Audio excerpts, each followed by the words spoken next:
Why did Maharaj Prthu become angry at earth? So we'll find out.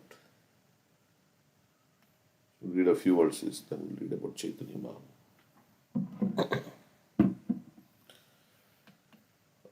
Just 1 minute. Give me 1 minute. I just have to.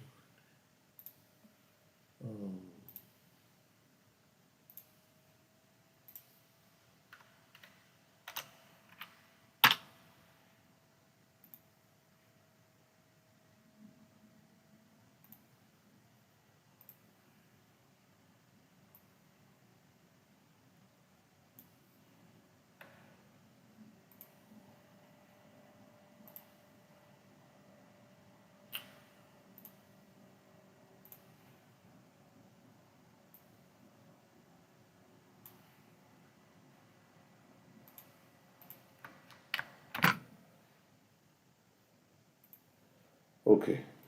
Maitreya Uvacha Evam sa Bhagavan Vainyah Khyapito Gunakarmabhi Chandayam Asatan Kame Pratipujyabhinandyacha.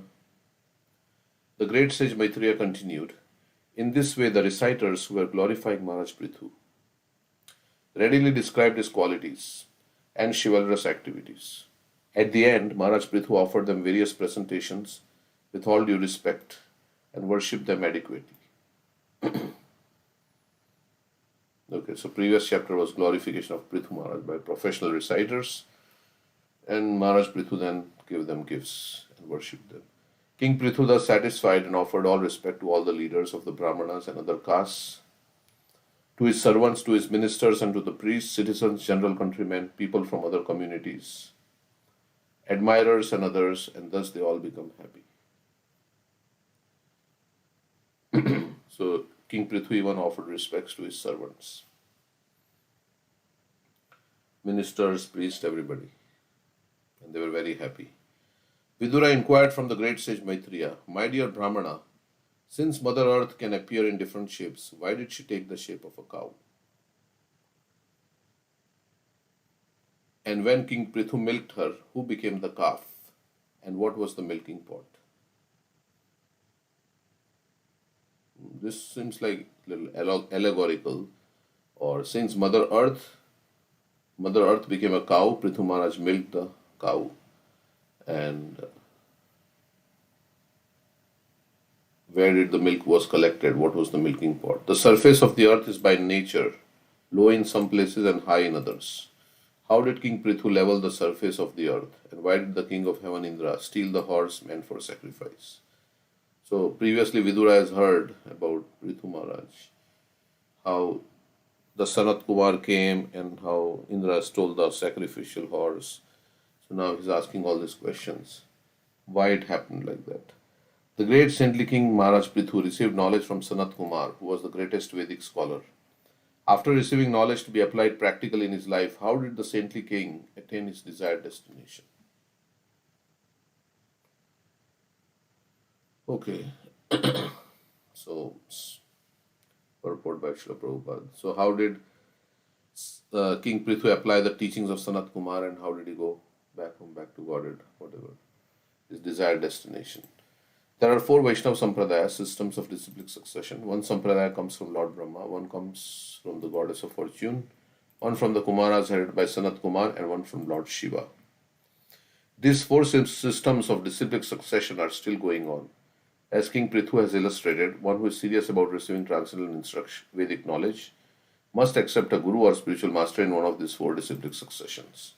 It is said that unless one accepts a mantra from one of these sampradayas, the so-called mantra will not act in Kali Yuga. Sampradaya vihina mantraste Nishphalam. nishfal. It will not act.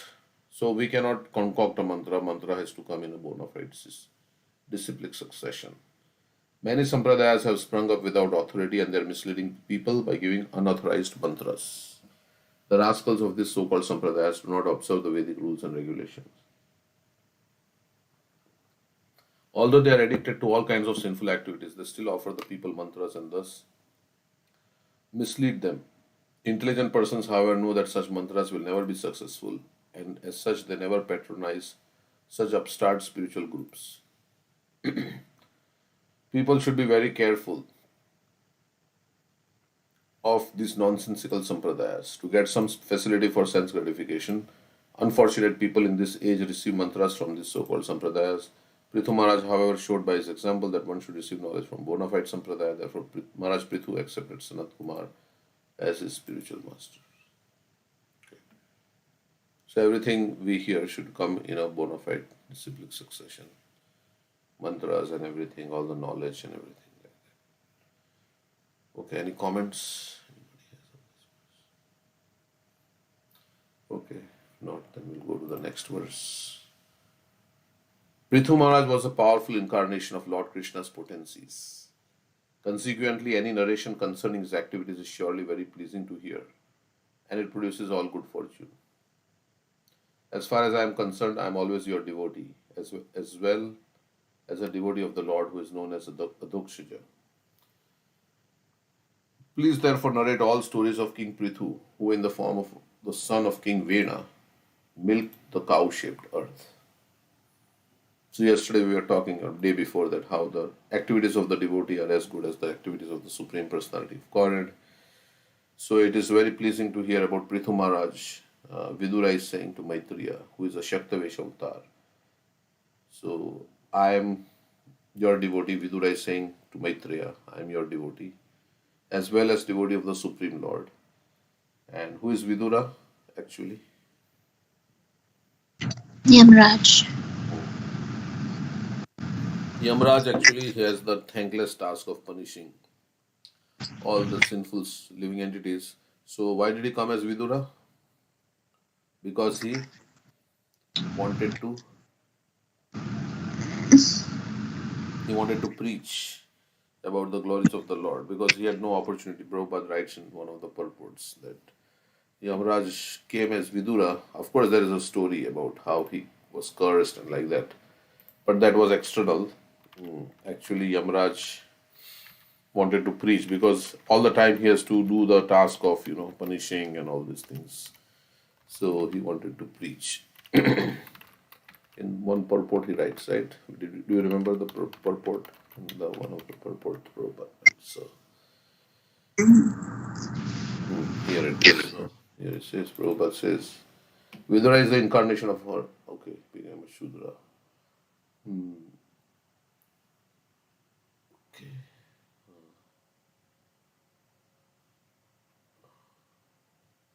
Where does it say that?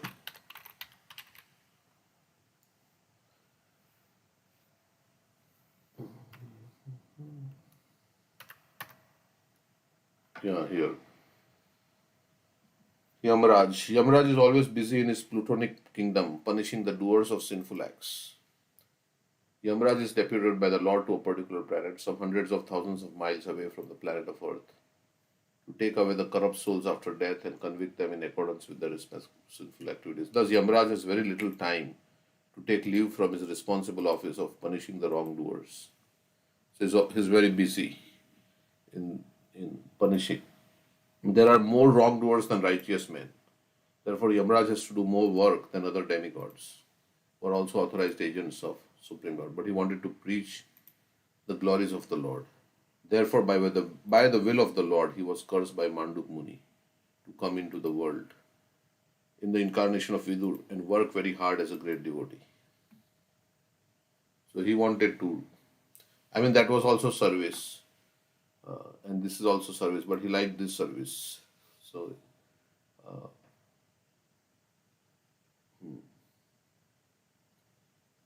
okay.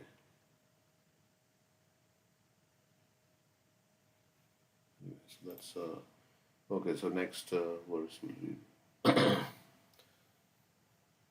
Prithu Maharaj was a powerful incarnation of Lord Krishna's potencies. Consequently, any narration concerning his activities is surely very pleasing to hear, and it produces all good fortune. Okay, this we read. So please tell me about Prithu Maharaj who milked the earth in the form of a cow. Lord Krishna is also known as Avatari, which means from one whom all incarnations emanate. Similarly, Chaitanya Mahaprabhu is also Avtari, source of all incarnations. In Bhagavad Gita 10.8, Lord Krishna says, what is the Paribhash Sutra of the Srimad Bhagavatam?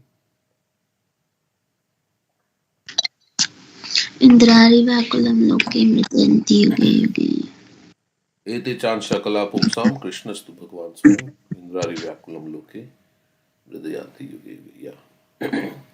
That's the Paribhash. Paribhash means defining. Paribhasha means definition. So, Lord Krishna says, Aham sarvasya prabhavo mata sarvam pravartate. I am the source of all spiritual and material worlds. Everything emanates from me. And those who know Krishna's position, they will engage in Krishna's service with all their hearts.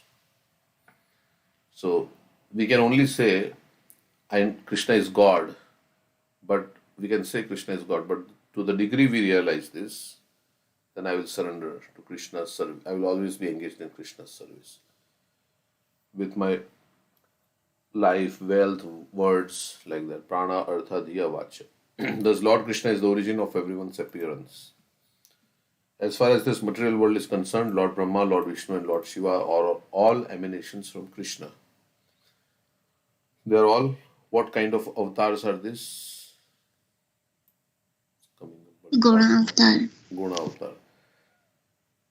Guna avatar, Leela avatar, Yuga avatar, and what are the other ones? पुरुष अवतार Purusha avatar, Manvantar avatar, and Shakti युग avatar. युग Yeah, Leela, Yuga, Manvantar, Guna, Purusha, and Shaktavish. Six kinds of. The material world is governed by the three material modes of nature, and Lord Vishnu, Lord Brahma, and Lord Shiva respectively take charge of the mode of goodness, passion, and ignorance. Maharaj Prthu is also an incarnation of those qualities of Lord Krishna by which one rules over conditioned souls. In this verse, the word adoksha, meaning beyond the perception of material senses, is very significant. So, we don't know so many things. It is beyond the perception of our senses. What is one thing that is beyond the perception of our senses? Where this material universe ends, right? Nobody can tell. Where is this material universe ending? Where it starts, where it ends, nobody can say. What is the boundaries of this material universe? We cannot figure out. And we cannot figure out what is beyond. Of course, we don't know what is beyond this material universe. That is the spiritual sky, that the spiritual world that we don't know. We cannot see the soul. We cannot see the transmigration of the soul. Somebody died. We don't know where really he has gone. Of course, we can't see the soul only. So there are many things. We can't see how laws of karma are working in action. So many people are getting results of their activities from their past lives, and how laws of karma are working, we don't know. There are many subtle things which we don't know. So this is all beyond the perception of the senses. And Krishna, of course, is beyond the perception. We can't perceive Krishna with our senses. No one can perceive the personality of Godhead, Supreme Personality of Godhead, by mental speculation. Only by submission can Krishna be revealed, not by mental speculation or by challenging spirit. Therefore, a person with a poor fund of knowledge cannot understand the Supreme Personality of Godhead. Since one can perform only an impersonal idea on the strength of one's material existences, the Lord is known as Daksha. So there are two verses which says by mental speculation you cannot understand. Any verses you can give about how through mental speculation one cannot understand Supreme Lord. तथापि दिव्ये पदाम्बुजद्वये Prasadale. प्रसादक्षानुग्रह एव जनाति तत्त्वं भगवान् मुनिर्न नाचान्ये कोऽपि चेदं विचिन्वन् Brahma. Brahma is saying, only one who has received a slight trace of the mercy of your lotus feet can understand your glories. Others who speculate for a long time, they cannot understand you. And panthas tu koti satavatsara sampragamyo payavrathapi manaso muni pungavanam sopyastya prapadya simnya vichintya tatve govindamadi purusham tamaham bhajami. So even if you sit on a chariot which moves at the speed of mind, you cannot still reach the abode of the Lord. Or that means even if you speculate, you cannot reach. maybe the tips of the toes of the lotus feet of the Lord. That's only what you can come to. Okay, they still can't approach, right? So it's like that. Okay, Sutta Goswami continued. Even Brahma says like that. Even if I can count all the atoms in the universe and all the sand particles on the sea beach, still one cannot fathom the glories of the Lord. There is another verse in the 14th chapter, right? In the Mm-hmm. Mm-hmm. so we can't understand the glory of the Lord, nothing like that. So we are in our own little world here. We have made our own. We don't know the bigger picture. Unless we take help from Shastra, we don't know the bigger picture. We are just like in our small illusory world, like the frog in the well. Right? He doesn't know about the ocean outside. So like that. So we can get only this knowledge from Shastra. Yeah. Yeah, also this verse, Nayam Atma Pravachinena Labhyo. Na medhaya na bahuna shrutina yameva shivranoti tena labhyas tasesha atma vivranoti tanam swam. It says that Lord cannot be attained by by expert explanations, by vast intelligence, nor by even much hearing. He is attained only by one who he himself chooses. To such a person, he manifests his own form. So even while reading scriptures, our attitude should be of humility, that even reading scriptures we would not be able to understand him unless Krishna, if he is pleased with our service attitude, he reveals himself. Sevan Mukehi Jivado Swayameva Suratyada. Yeah, correct. So if you read scriptures only for academic knowledge, then yesterday Raj Bihari Prabhu was saying like that, right? It is for purification, that it's not for entertainment or for something we should read. So, okay, of course it is entertaining. Krishna's pastimes are also entertaining, but educational also at the same time. And yeah, it is, I'm reading for purifying my heart. So, Sutta Goswami continued, when Vidura, Siddhanta bole chitta na kare alas, iha hoite Krishna lage sudhira manas. Sudhrida Manas. He was quoting this verse from Chaitanya Charitamrita, that we should not be lazy to understand the philosophical understanding about Krishna. So,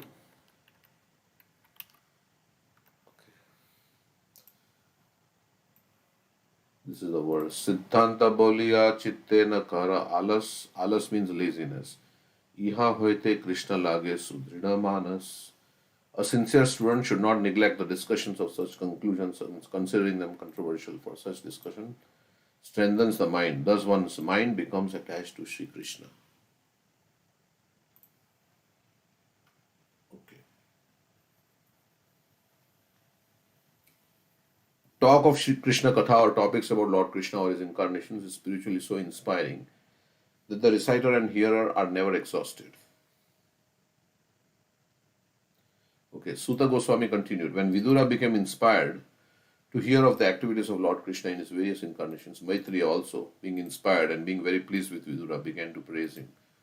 Then Maitreya spoke as follows. So both are eager to, one is eager to learn, one is eager to speak. So both are eager.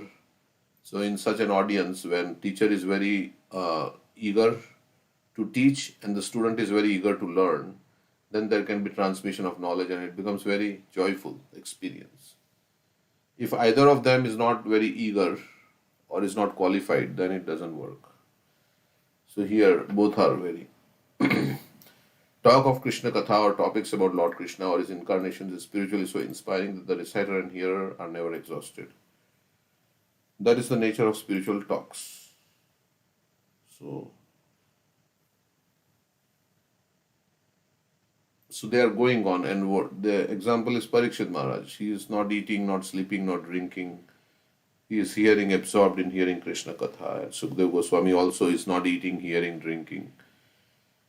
Just like Parikshit Maharaj, and both are conversing, and it's going on and on for 7 days until Parikshit Maharaj,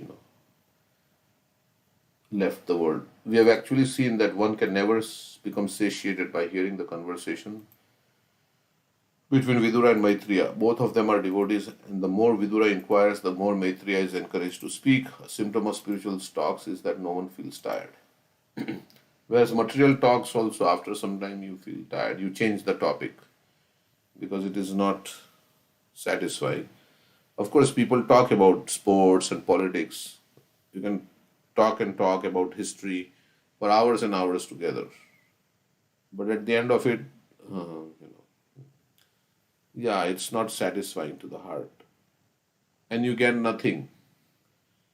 There's no eternal benefit talking about these things, about who made the most runs in the World Cup or this and that. There is no, you don't get any real benefit for the soul. Whereas if you talk about Krishna, then your attachment to Krishna will increase. If we talk and if we hear about Krishna, then our attachment to Krishna will increase. So, and then we'll go back to the spiritual world if you become attached to Krishna. Whereas talking about the sports and politics of this world will bring us back here only in this material world, again in the cycle of birth and death. Again doing the same thing over and over again, again going to job, again struggling like this, trying to, establish an empire,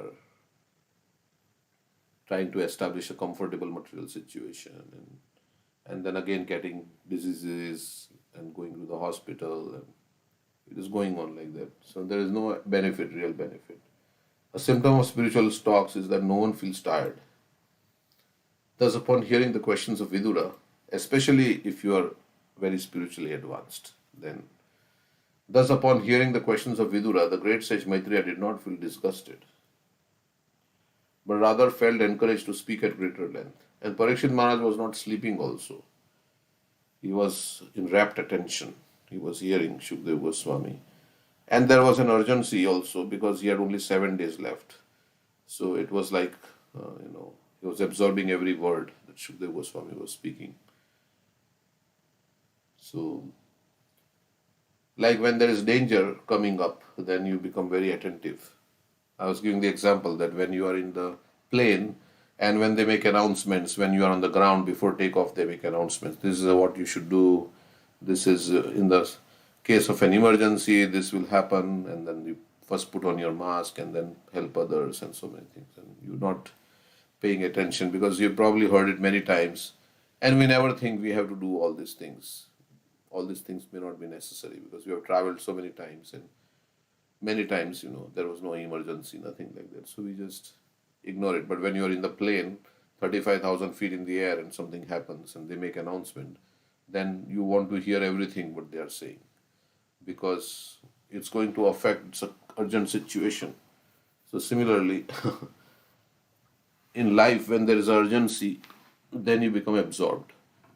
When there is no urgency, that's our tendency as human tendencies to become complacent. And so one like effect of Maya is that it covers our consciousness and makes us feel happy.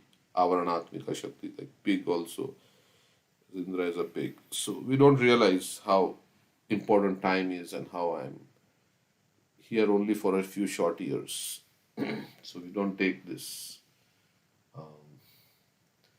situation very seriously. Prabhupada says we should chant like how death is coming, death is coming.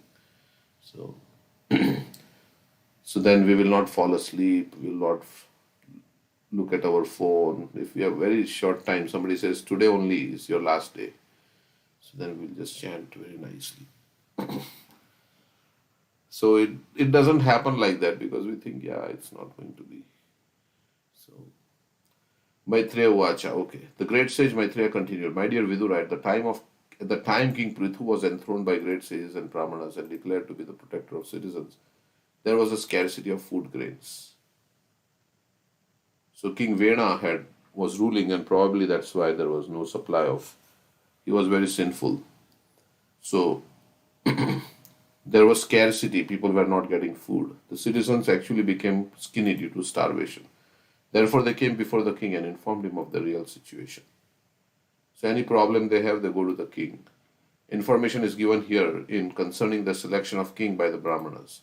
According to Varnashram system, the brahmanas are considered to be the heads of the society, and therefore to be situated in the topmost social position. The Varnashram Dharma, the institution of four Varnas and four Ashrams, is very scientifically designed. As stated in Bhagavad Gita, Varnashram Dharma is not a man made institution, but is God made. Chatur Varnam, what is the verse? Chatur Varnam Chaturvarnam maya srishtam Guna. Gunadharma vibhagasha. In the narration, it is clearly indicated that Brahmanas used to control the royal power. When an evil king like Vena ruled, the Brahmanas would kill him through their Brahminical powers and would select a proper ruler by testing his qualifications. So they killed Vena just by speaking. It says high sounding words. They killed Vena because Vena was very. They cursed him and he died. So, in other words, the Brahmanas, the intelligent men or great sages, would control the monarchical powers. Here we have an indication of how the Brahmanas elected King Prthu to the throne as the protector of the citizens. The citizens, being skinny due to hunger, approached the king and informed him that necessary action should be taken. The structure of Varnashram Dharma was so nice that the Brahmanas would guide the head of the state. The head of state would then give protection to the citizens. The Kshatriyas would take charge of protecting the people in general, and under the protection of Kshatriyas, the Vaishyas would protect the cows, produce food grains and distribute them. Shudras, the working class, would help the higher three classes by manual labor. That is the perfect social system. Okay, so everybody will cooperate with each other, and Vaishyas will produce food and Kshatriyas will distribute the food. Like that. Okay, so we can stop here. We'll read about Lord Chaitanya now.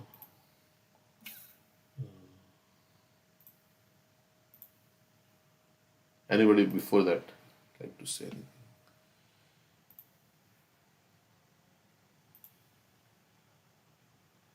Any other, you want to share anything?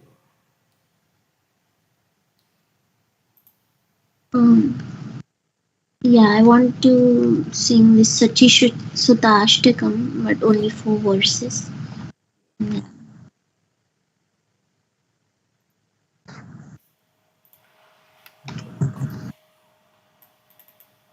Okay, I'll sing first 4 verses. नवगौरवरं नवपुष्पशरं नवभावधरं नवलास्यपरं नवहास्यकरं नवहेमवरं प्रणमामि सचीसुतगौरवरं नवप्रेमयुतं नवनीतसुचं नववेशकृतं नवप्रेमरसं नवधाविलसत्शुभप्रेममयं प्रणमामि सचीसुतगौरवरं हरिभक्तिपरं हरिनामधरं करजाप्यकरं हरिनामपरं नयने सततं प्रणयाश्रुधरं प्रणमामि सचीसुतगौरवरं सततं जनता भवतापहरं परमार्थपरायण लोकगतिं नवलेहकरं जगतापहरं प्रणमामि सचीसुतगौरवरम्.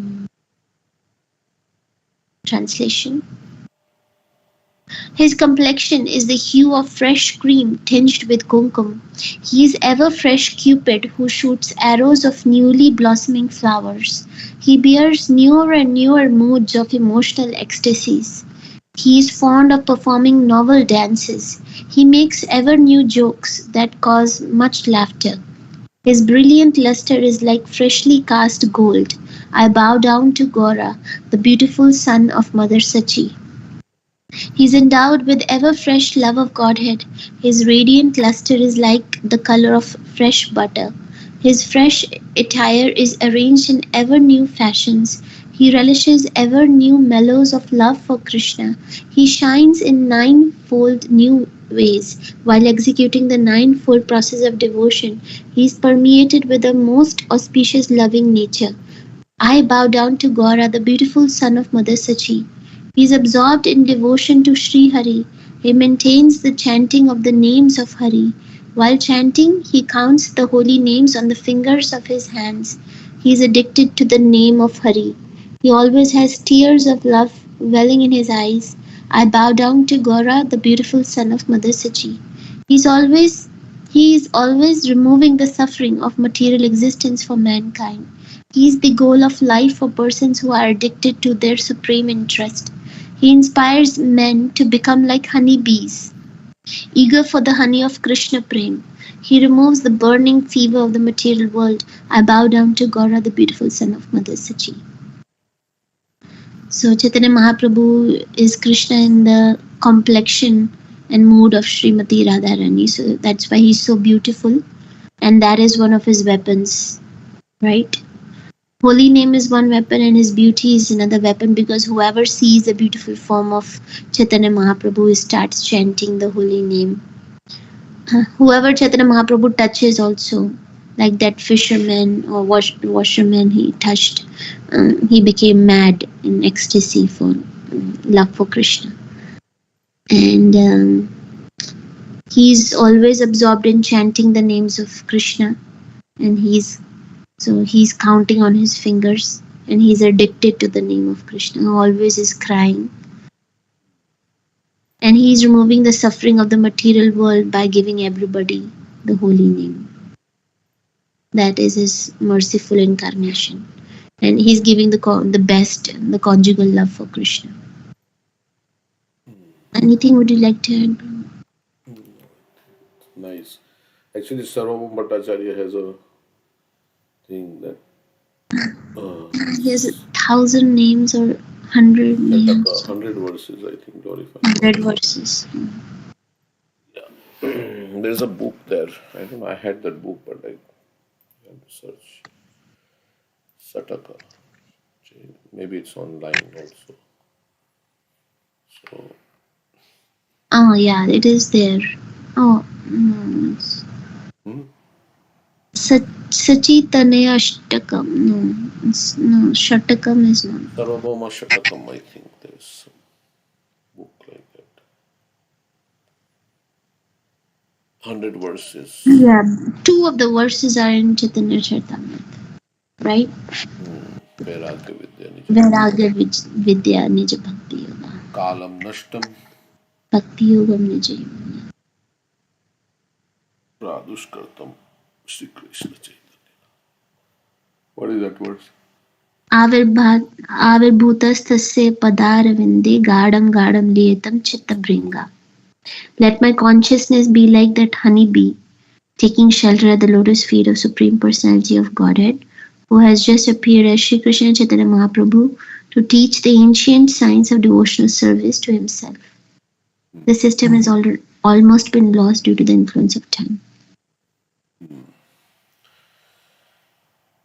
Okay, so we can get that book somehow or other if it is somewhere available. Download. Okay.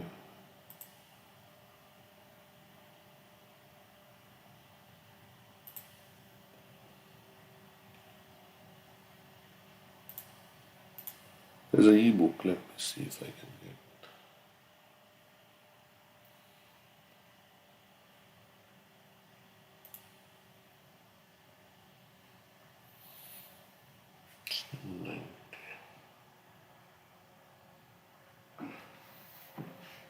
Rupees. Okay. So we will read. Ramananda Rai. Yeah, Ramananda Rai's pastime. We can not hear that class. Yeah, we can hear that class. Okay, so we'll hear that class.